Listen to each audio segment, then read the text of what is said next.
Ladies and gentlemen, boys and girls, welcome back to another Attack That MP4 upload. And today, we're going to be doing a versus battle between the Heart Pirates leader themselves, Trafalgar D. Water Law, and the chef, the cook of the Straw Hats, Vince Smoke Sanji. And together, we'll be seeing if these two got into a scuffle, who would come out on top. If you guys want more videos like this, or want to see more of me, make sure to give my knife that like button. Subscribe if you're new, comment for the algorithm, and let's dive in.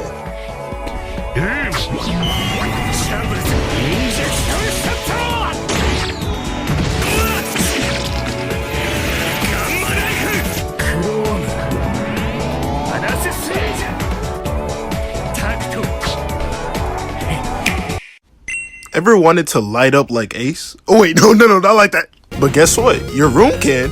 And not only with Ace, you could do it with Zoro, you could do it with Gojo, so many characters with amazing LED lights, and hoodies too. And don't forget the amazing anime beanies here at Anime Express. Top quality anime products from all around the world, right at the brink of your fingertips. Make sure to buy some amazing gas quality hoodies, t-shirts, more, all at AnimeExpress.store. And make sure to use code TACT10 to get 10% off your order. Who wouldn't want that? Not me. Now back to the video. Now for every guest on my channel, we always got to do them first. So give a round of applause to Vince Smoke Sanji, because today we'll be talking about his enormous and absolutely crazy amounts of strength for someone who just likes to kick a lot. To anyone who's kept up with current One Piece, you already know that Sanji's feet in particular do not discriminate. He kicks humans, even kicks them so hard that their face rearranges. He kicks giants, makes them topple over like Jenga, and he even kicks dinosaurs, which is weird because it only happened twice, but he does kick a lot of dinosaurs and a lot of races. Now, one thing that a lot of Zoro-tards won't really understand, or have yet to understand, but Sanji and Zoro have been shown to be relative to one another countless occasions. Like, you have to purposely just ignore whatever Oda is writing, because they've been shown relative countless of times. Sabodi, Fishman Island, and even here in Wano, we've seen that these two, no matter how strong they get, they will still be in the same realm of strength and speed. However, since Oda does like to not give Sanji any feats, and when by any, I mean any feats, compared to him just giving Zoro every single feat in the verse, I will have to say that Zoro does have an edge in strength. But overall, I'd say they're pretty relative. And I would say that Wano Sanji does beat Dressrosa Zoro. You know, that Zoro that cut Pika. The same Pika that basically took up almost the entire country of Dressrosa. So you could give that to Sanji in strength. And Sanji in Infrared Jambe has been shown to completely, and I mean completely, mid-diff a Yonko commander, otherly known as Queen, who also has impressive durability. Like, no joke, as soon as Sanji let this thing rip, the fight was over in basically 2 minutes. Now, here comes the problem with Sanji's strength, at least like in the power creep sense, because in Egghead Island, we got all these fights, you know, Law versus Blackbeard, Zoro versus Lucci, Luffy versus Kizaru. Sanji has nothing, like literally nothing. He's fighting, he's able to damage Seraphim, woohoo, Zoro, Luffy was able to, even Nami was able to do that. Sanji has literally nothing, like. And we can see, oh, he's able to kick, what's it called? The old man Saturn. Congratulations. Frankie can do the same thing, if not better. Like, Oda is giving Sanji nothing in strength in Egghead right now. So right now, unless if, I don't get it. Because Zoro is getting everything right now. Wano, he was getting everything. Egghead, he's getting everything. Where's Sanji's love? I don't get it. Oda has something against Sanji. But yeah, that's kind of it for strength. Now on to Sanji's most prominent advantage, his speed. Now thankfully, unlike strength, Sanji has been getting remarkable upgrades with speed. In Whole Cake, he's able to dodge Katakuri's Jelly Bean, the dude who has future sight, by the way. Something that Luffy had to struggle to get behind past. So you can already see in Whole Cake, Sanji's speed is something else. And remember Marco, the pineapple guy from Marineford? The dude that basically contended with all the admirals, clashed with every single one of them.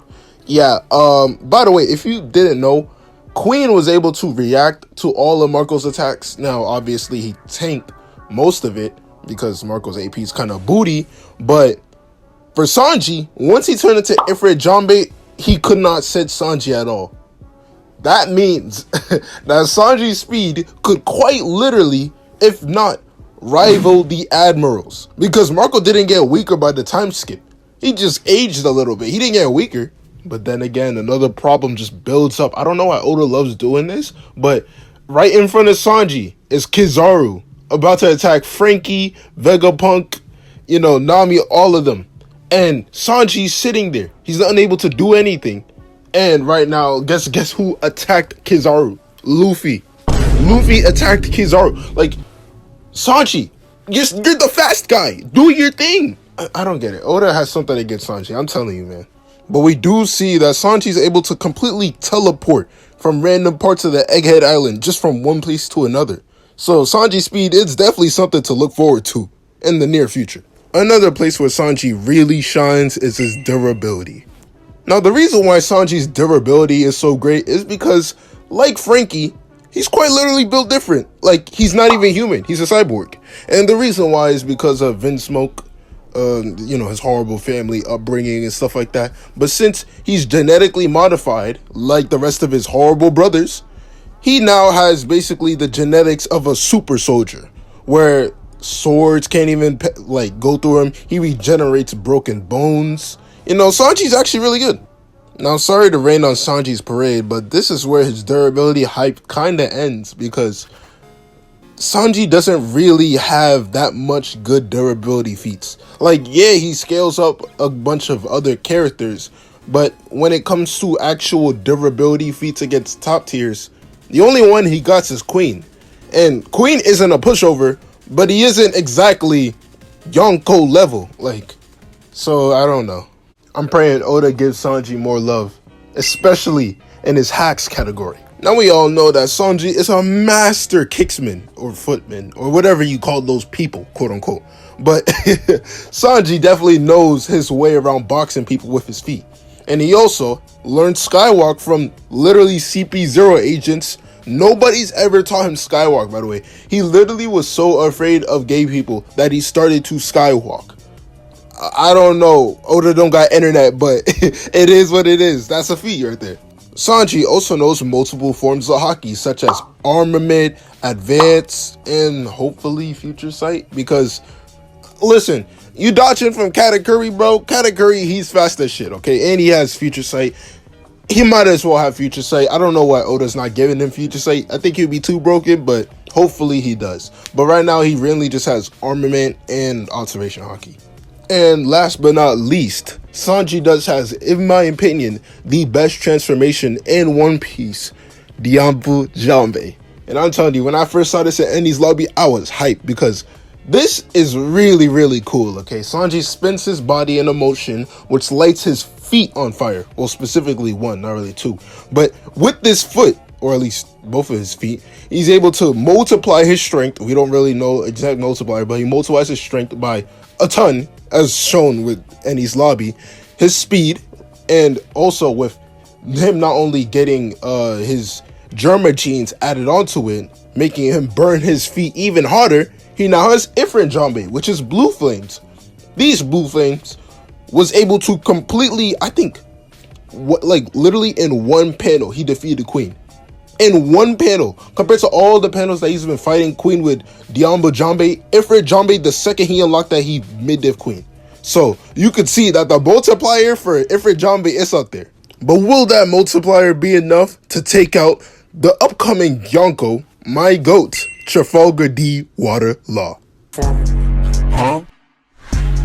You gotta get high like this. You gotta get high like me.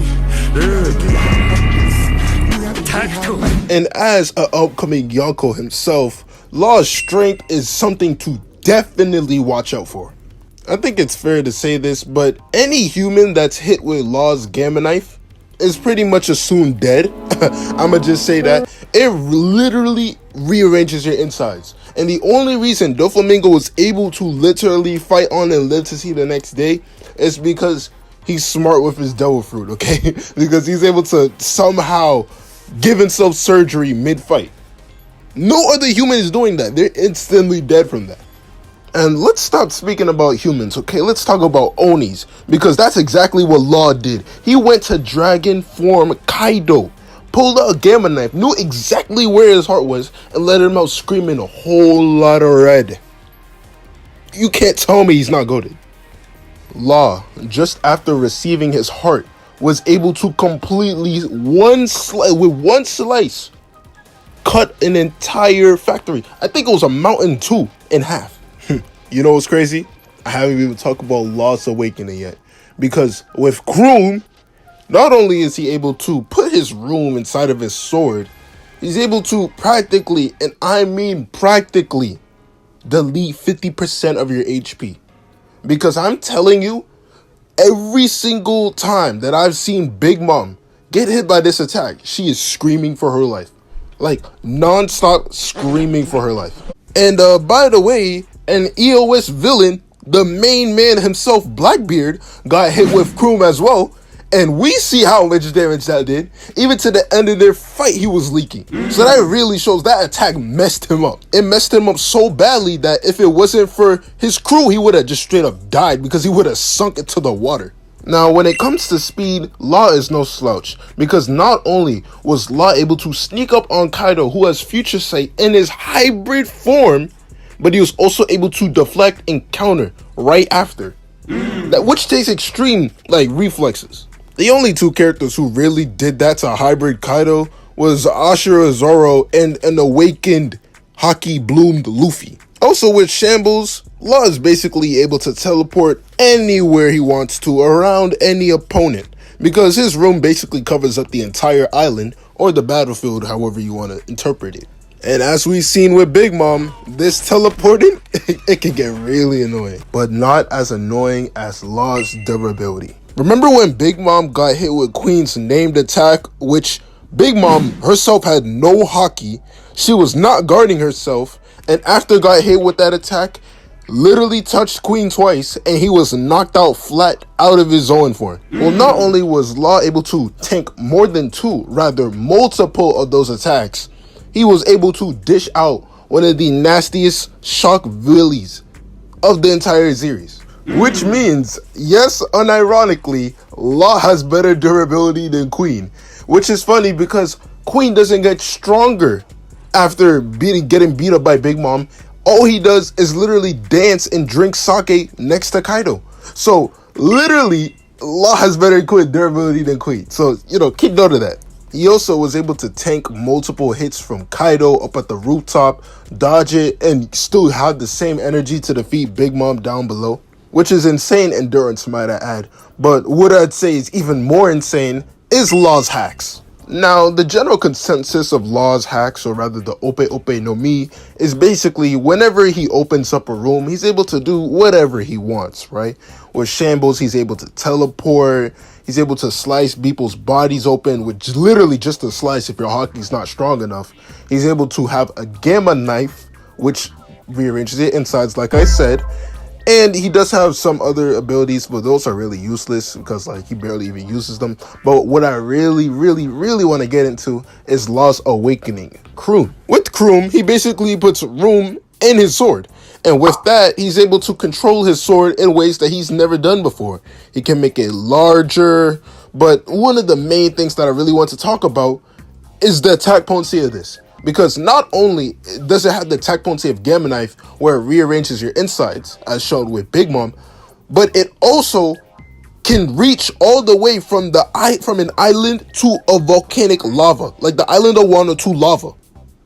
That is insane attack potency right there. And as shown with Big Mom, one of the most durable characters in the series, it made her scream for her life multiple times. Yeah, that's just letting y'all know. Do not play with Law. Anytime that you see that he activates Kroom, you best dodge it. You don't want to end up like Big Meme now. Big Smoke Sanji versus Trafalgar D Water Law. And if you guys like this versus content or want to see more of me, make sure to give my knife that like button. Subscribe if you're new. Comment for the algorithm. And it's time for a death battle. Bring your bitch ass outside! I want the ones! Oh.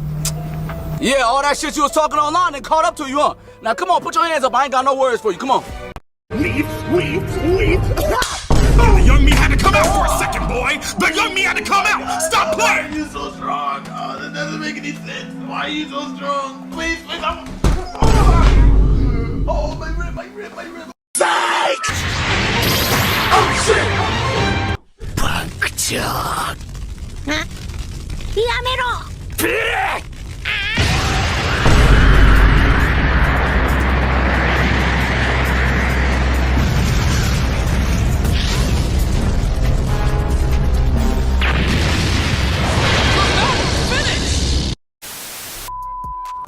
Well, that was definitely a closer battle than I expected. Stand proud, Sanji. You are strong, but Law is stronger. Now, obviously, we can give Sanji better durability and relative but slightly more equal to Sanji in speed. However, that's where Sanji's advantages kinda end. Like, yeah, Sanji is probably more faster than Law, but Law can also counter with his room and instantaneous shambles wherever he wants to on the island. Strength obviously goes to Law. We can see Law being able to destroy mountains in base, and Awakening even go to islands. And these attacks, by the way, are making Yonko level characters scream out in pain and leak out blood. Now, Sanji's feats, like, yeah, a Yonko, like, 2, right? Like, him doing that to Queen, it's impressive, but it's not Yonko impressive. That's what I'm trying to say. Like, he has attack potency, it's just not on that level yet. Sanji was struggling with Queen for a while, obviously with base Diablo Jambe and not Ifrit Jambe, but he was still struggling regardless. That same Queen got dealt with by a base Big Mom with 2 hits. You mean to tell me that base Big Mom was able to deal with Queen with 2 hits, but an amped Big Mom with homies and everything, with armament hockey, punching Log repeatedly in the face, didn't even phase him, and he was still able to give off one of the strongest attacks in the series? Like, I'm sorry, it's just not comparable. Now, the reason why I said that speed is kind of relative is because I could see Diablo Jambe on Rooftop being able to at least kind of match Kaido in speed, kind of, right? Because Ashura Zoro, that was just like a quick awakening, right? And that Zoro was able to counter. Now, I know obviously Sanji is faster than Zoro, but, you know, like, speed in One Piece isn't everything. We've seen fast characters get dealt with, like Marco. Like, even though he's fast, the attack potency, if it's not enough, it can't put him down. And we've seen that, like, Marco had to step aside and let Sanji and Zoro handle them. So, speed ain't everything. I'm sorry, number 4, but Law slept me to the floor. The winner is Trafalgar D. Law. Thank you guys so much for watching today's video. It really means a lot to me. Thank you so much. And if you want to see more versus battles like this one, make sure to give my knife that like button. Subscribe if you're new. Comment for the algorithm. Follow my Twitter. I'll be channeling there too. I'm tagged at it before. And I'll see you guys next time. Is that all? I'm in that big, chill. There's a mystique, she love.